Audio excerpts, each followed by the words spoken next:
Music icon Little Richard, who is recognized as one of the founders of rock and roll, has died. The superstar lived in Middle Tennessee for years and was honored with a star on the Music City Walk of Fame in 2008. News Channel 5's Eric Hilt has more on the legend's impact on Music City. At downtown Nashville's Walk of Fame Park, Little Richard's star blends in with dozens of others. So when Mark Patterson saw the music legend had died early Saturday, you know, it's always sad. He knew he had to stop by.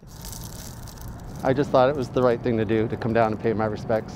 Born Richard Pennyman, Little Richard got his start playing in clubs on Nashville's historic Jefferson Street, which was a hotspot for black musicians. He worked his way up to stardom on Jefferson Street. Lorenzo Washington runs the Jefferson Street Sound Museum and says Little Richard's impact was massive. Music Row had country music, but Jefferson Street had Little Richard and Tutti Frutti.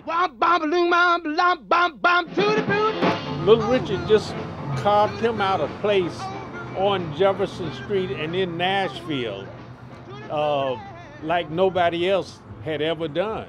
But even as Little Richard's fame left the street and went worldwide, and when I was in the Air Force and I was overseas, I heard this song, Tutti Frutti. Friends say his heart stayed in Nashville. If you was out of town and you walk up to him, say, Little Richard, I'm from Nashville.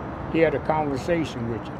Eventually, the rock and roll pioneer would move back to Middle Tennessee, at one point living at the downtown Hilton. I actually accidentally met Little Richard, where fans could occasionally catch sight of the superstar. My next door neighbor is one of the valets, and I said, you know, is that who I think it is? And he said, yeah, do you want to meet him? Yeah, he was that kind of guy. He always had time for you. A kindness that cemented his legacy and helped him leave a mark on Music City. I know, I think it's huge. That's even bigger than his 3x3 plaque in Nashville. So I hope he rests in peace. Eric Hilt, News Channel 5.